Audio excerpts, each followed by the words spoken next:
Hello friends, welcome back to my channel. आज के इस वीडियो में हम एक पुराने शॉल का यूज़ करेंगे। ऑफ वाइट कलर की ये शॉल है और इसके ऊपर ये प्रिंट हो रखा है। श्रग की कटिंग और स्टिचिंग हम बहुत ही इजी मेथड से करेंगे। इवन कि आप ये बिगनर्स भी हैं ना, तो भी आप बहुत आराम से ये श्रग बना सकते हो।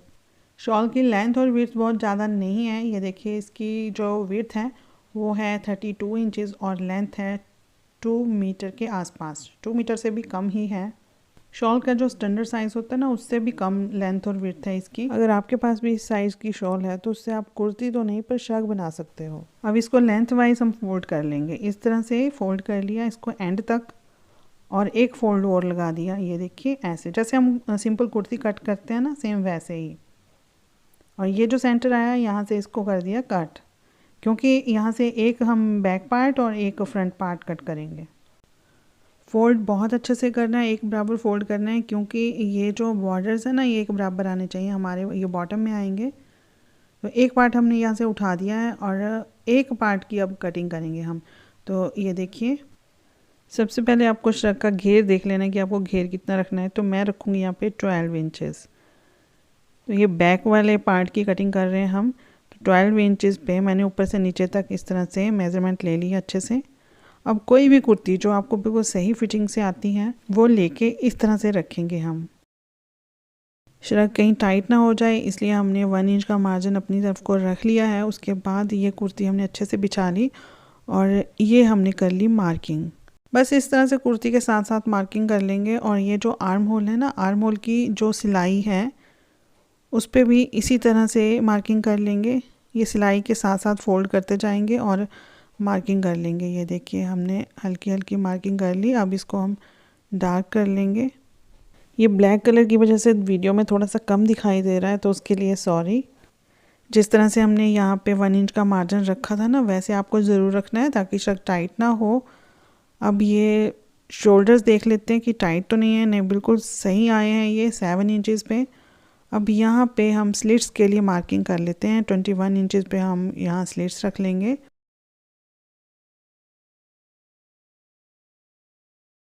अब सिलाई के लिए एक मार्किंग कर लेते हैं। ये तो हमारी कटिंग वाली मार्किंग थी। अब हम सिलाई के लिए 1/2 इंच का मार्जिन छोड़ के एक लाइन और लगा ली। ये तो हमारा बैक वाला पार्ट हो गया और इस तरफ ये हमारी एक स्लीव निकल जाएगी और जब दूसरे वाला पार्ट कट करेंगे तो दूसरी स्लीव निकल जाएगी। इस तरह से फोल्ड करके ये स्लीव बन जाएगी। तो इन स्लीव्स में हमें जॉइंट्स लगाने पड़ेंगे क्योंकि फैब्रिक बहुत कम है हमारे पास। इसकी कटिंग कर लेते हैं इसी मार्किंग के ऊपर। बैक को ऊपर रख के ही हम फ्रंट की भी कटिंग कर लेंगे। अब दूसरे पार्ट की कटिंग करनी है। तो ये देखिए, हमने दूसरे वाला पार्ट भी बिछा लिया है, लेकिन ओपन साइड अब की बार हमने अपनी तरफ को की है। ये देखिए, ये ओपन साइड हमने अपनी तरफ को की है और जो ऊपर वाला पार्ट है ना, इसकी क्लोज साइड हमने अपनी तरफ को की है। क्योंकि ये श्रग में फ्रंट कट होगा ना, तो हम इस तरह से रखेंगे कि हमें फिनिशिंग ना देनी पड़े फ्रंट में। बस इस तरह से ओपन साइड अपनी तरफ रखी थी और ऊपर वाला जो पीस है वो हमने क्लोज साइड अपनी तरफ रखी थी और इसकी कर दी कटिंग। कटिंग करने के बाद ये देखिए, ये एक स्लीव और निकल गई हमारी। तो ये फ्रंट और बैक दोनों पार्ट हमारे रेडी हो गए हैं श्रग के। ये हो गया बैक वाला पार्ट और ये ऊपर फ्रंट वाले पार्ट आ गए।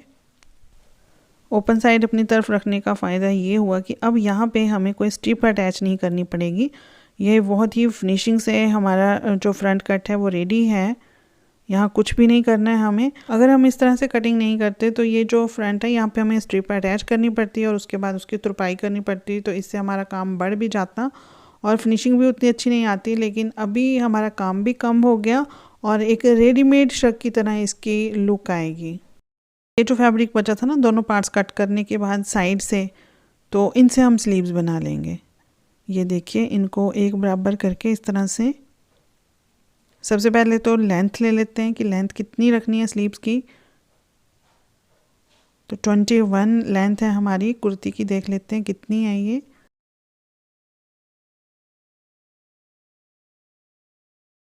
हाँ जी, ये हमारी 21 है। तो ये जो टैसल्स है ना, इनको भी हम बीच में ही ऐड कर लेंगे। बहुत ज़्यादा लेंथ ज़्यादा होगी ना, तो ये टैसल्स नीचे हाथों पे आएंगे, वो उतने अच्छे नहीं लगेंगे। इसलिए इनको भी बीच में ऐड कर लिया। तो उसके बाद हमने 21 इंचेस यहाँ पे ले ली है लेंथ, हाफ इंच का मार्जिन ले लिया हमने सिलाई के लिए ऊपर की तरफ को। अब इसको बराबर रख के ये साइड में जो कान वगैरह है ना, इसको निकाल देते हैं। अब मोरी यहाँ पे हमारी 5 इंचेस है, तो यहाँ पे ये पॉइंट आ रहा है, तो यहाँ तक तो हमारी सिलाई आ जाएगी। उसके ऊपर हमें लगाने पड़ेंगे जॉइंट्स, ऐसे बनेंगी हमारी स्लीव्स। ये देखिए, तो यहाँ पे इतना हमें यहाँ पे जॉइंट लगाना पड़ेगा। जिस शेप में हमें जॉइंट्स लगाने हैं उसी शेप में हम कटिंग भी कर सकते हैं, लेकिन बिगिनर्स के लिए वो थोड़ा टफ मेथड है। तो हम इस तरह से बिल्कुल स्ट्रेट यहाँ पे स्ट्रिप्स अटैच करेंगे, उसके बाद हम ड्राफ्टिंग कर लेंगे। तो ये हमने 4 पीसेस कट कर लिए इस तरह से एक बराबर। तो स्लीव्स के दोनों तरफ को हम इस तरह से अटैच कर लेंगे, पहले अटैच कर लेते हैं, उसके बाद फिर इसकी कटिंग करेंगे। ये देखिए, हमने दोनों स्लीव्स पे ये पीसेस अटैच कर लिए हैं। अब हम ड्राफ्टिंग करेंगे। तो 3 इंच ले लिया हमने, एंड से लेना है हमने 3 इंच। ये देखिए, आर्म होल शेप देने के लिए हमने 3 इंच की मार्किंग कर ली और यहाँ से दे दी शेप आर्म होल की, और ये कर दी कटिंग। यहाँ से हम स्लीव्स की मोरी रख लेंगे, तो वो है 5 इंचेस। अब यहाँ पे मार्किंग करने के बाद इस तरह से एक लाइन ड्रॉ करेंगे। यहाँ पे श्रग में उतनी ज़्यादा फिटिंग वगैरह नहीं होती है, तो अगर इस तरह से भी रफली कटिंग करेंगे ना हम, तब भी बहुत अच्छे से श्रग बनेगा। अब फ्रंट आर्म होल की शेप देनी है, तो इन दोनों स्लीव्स को या तो राइट साइड से या फिर रॉन्ग साइड से आपस में मिला के इस तरह से रखा और हाफ इंच की यहाँ पे दे दी शेप। तो फ्रंट आर्म होल की भी कटिंग कर ली। ये स्लीव्स भी हमारी रेडी हो गई हैं। फ्रंट आर्म होल की शेप देना बहुत ज़रूरी है, नहीं तो उस तरह से फिटिंग नहीं आएगी श्रग की। इसलिए फ्रंट आर्म होल की शेप स्लीव्स में भी और श्रग में भी दोनों तरफ देनी पड़ेगी। अब बैक वाला पार्ट हमने हटा दिया है, ये है फ्रंट वाला पार्ट। तो इसकी फ्रंट आर्म होल की शेप दे दी हमने हाफ इंच की, और अब कटिंग कर लेते हैं।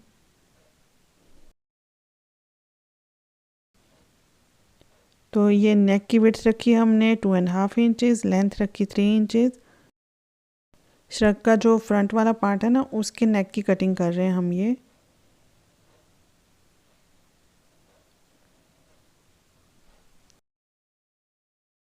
है श्रग का बैक वाला पार्ट, इसकी भी नेक की कटिंग हम उतनी ही करेंगे। तो अब स्टिचिंग कर लेते हैं। ये है हमारा बैक वाला पार्ट, इसकी राइट साइड हमने ऊपर की तरफ को रखी है, और ये है फ्रंट वाले पार्ट, इनकी हमने रॉन्ग साइड ऊपर की तरफ को रखी है। अब शोल्डर को आपस में इस तरह से मिला के यहाँ पे पिन अप कर लेते हैं। इस तरह से पिन अप करके सिलाई लगाना इजी हो जाता है, तो बिगिनर्स के लिए ये बहुत अच्छा मेथड है।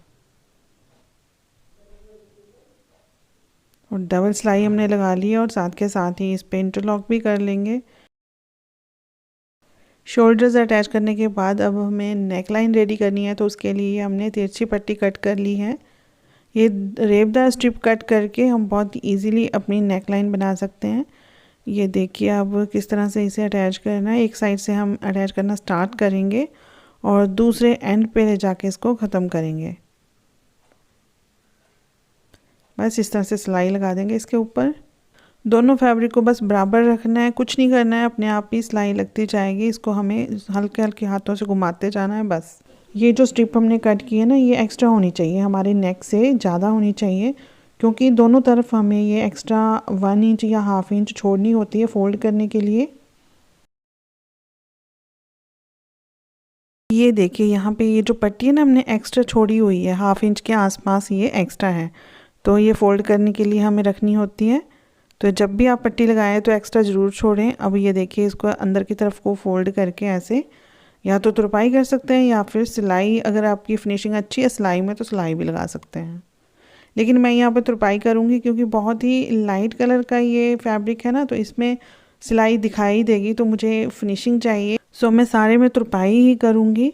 अब ये रही स्लीव्स, तो स्लीव्स को हमें कैसे अटैच करना है। ये देखिए, स्लीव्स का सेंटर निकाला, और जो हमारा श्रग है उसका भी सेंटर लिया, जो शोल्डर का सेंटर होता है, उसके साथ इस तरह से मिलाते हुए फ्रंट के साथ फ्रंट को रखना है और ऐसे पिन अप कर लेना है, तो सिलाई लगाना इजी हो जाएगा।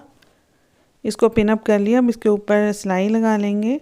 दूसरी स्लीव में भी इसी तरह से करना है।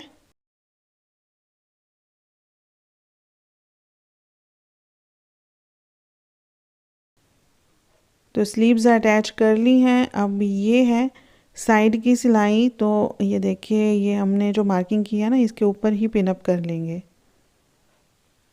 इससे क्या है कि सिलाई हमारी बिल्कुल स्ट्रेट लगेगी, बिल्कुल आड़ी टेढ़ी नहीं होगी।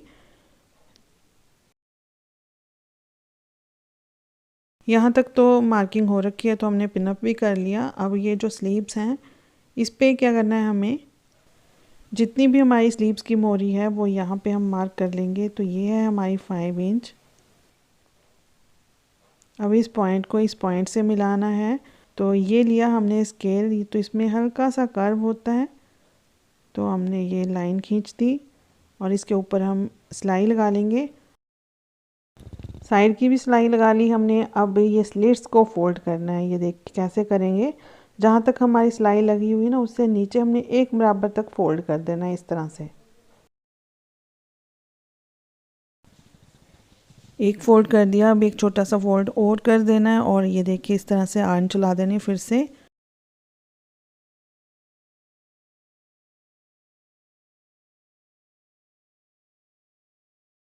फोल्ड करने के बाद अब इसे कर लेंगे पिन अप, ताकि ये इस तरह से फिक्स रहे और हम बाद में इसमें तुरपाई कर लेंगे। स्टिचिंग कंप्लीट हो गई है। अब हमने इसके ऊपर लगाने हैं बटन्स। तो बटन्स की जगह पे मैं यहाँ पे लेस के फ्लावर्स बना के इसके ऊपर लगा रही हूँ। तो ये लेस ली है मैंने, लेंथ इसकी है 5 इंचेस और बिल्कुल बारीक जैसी लेस है। इसको इस तरह से फोल्ड करेंगे पहले और इसका एक सिरा पकड़ के इस तरह से फिर दोबारा फोल्ड कर देंगे। एक बॉ की शेप देनी है इसे और यहाँ पे हैंड स्टिच करके इसको अच्छे से पक्का कर लेंगे।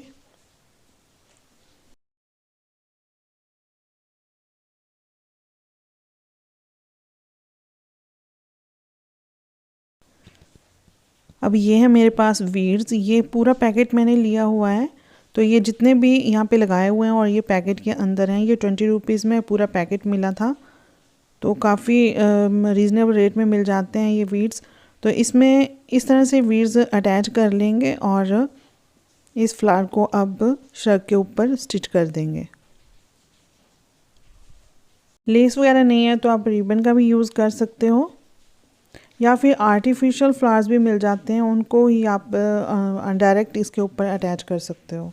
तो बैक साइड में इस तरह से नोट लगा दी। अब ये श्रग हमारा बिल्कुल रेडी हो गया है। अब ये यहाँ पे देखिए, मैंने स्लिट्स जो है ना 21 इंचेस पे मार्क की थी, लेकिन वो उतनी अच्छी नहीं लग रही थी, क्योंकि जब हम कुर्ती वगैरह पहनेंगे ना उसके साथ, तो वो कुर्ती की स्लिट्स दिखेंगी इसमें से। तो इसलिए मैंने ये बढ़ा के 27 इंचेस कर दी हैं। तो ये बिल्कुल परफेक्ट बनी है। अब अगर तो आपको श्रग लूज़ चाहिए, जैसे हमने ड्राफ्टिंग की थी उसी के अकॉर्डिंग आप स्टिचिंग कर दें। अदरवाइज़ यहाँ पे मैंने थोड़ी सी शेप दी हुई है फिटिंग के लिए। तो यही देखिए 14 इंचेस पे हमने मार्क किया है। 14 इंचेस पे वेस्ट आती है ना हमारी, तो हमने मार्क किया। अब यहाँ पे 1/2 इंच की मार्किंग देके अंदर की तरफ को इस तरह से शेप दे दी है। अगर आपके पास टाइम नहीं है तो ये देखिए वीड्स इसी तरह से भी आप अटैच कर सकते हो, तब भी ये बहुत अच्छे लगते हैं। आमने सामने इस तरह से आप बीड्स को अटैच कर दें, या ये देखिए फ्लावर्स मिलते हैं इस तरह के आर्टिफिशियल, इनको भी आप अटैच कर सकते हो जहाँ भी चाहें।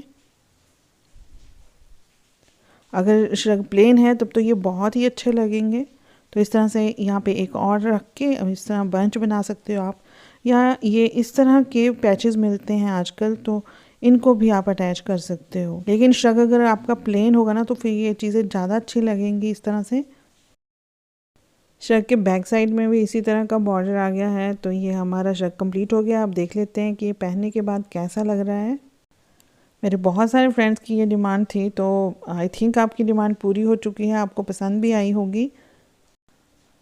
तो मैंने इस श्रग को साड़ी के साथ कैरी किया है। ये देखिए आप, साड़ी के साथ भी ये अच्छा लग रहा है, सूट के साथ भी अच्छा लग रहा है, और जीन्स के साथ भी आपने देखा होगा कितना अच्छा लग रहा है। तो आप इसे किसी भी ड्रेस के साथ कैरी कर सकते हैं। अगर आपके पास भी इस तरह की कोई शॉल है जो आपके यूज़ में नहीं आ रही है, या तो उसकी लेंथ कम है या फिर उसमें कोई प्रॉब्लम है, तो इस तरह से आप उसका रीयूज़ कर सकते हो। अगर इस तरह से फैंसी आइटम्स भी हम इसके ऊपर अटैच कर लेते हैं ना, तो पार्टी वेयर ड्रेसेस के साथ भी हम इस श्रग को कैरी कर सकते हैं। इसकी तैयार लेंथ 37 इंचेस है और जो बॉटम से घेर है इसका वो 22 इंचेस बनकर रेडी हुआ है। ये देखिए, अब मैंने इसे सूट के साथ पहना। आप बताइएगा ज़रूर कि आपको ये श्रग कैसा लगा। तो अगर हम इसे डेली बेसिस पे पहनना चाहते हैं तो वूलन में ही प्लेन सूट सिलवा सकते हैं, तो शॉल या स्टॉल की जगह पे इस श्रग को कैरी कर सकते हैं। तो इसका फिर डेली बेसिस पे यूज़ हो जाएगा इस तरह से। मुझे ये श्रग बहुत अच्छा लगा। आपको कैसा लगा आप कमेंट करके ज़रूर बताइएगा। अगर आप भी कोई साड़ी रीयूज़ करते हो या शॉल का रीयूज़ करते हो तो अपनी पिक्स मेरे साथ इंस्टा पे ज़रूर शेयर कीजिएगा। तो चलिए फ्रेंड्स, फिर मिलते हैं नेक्स्ट वीडियो में। तब तक के लिए take care and good bye.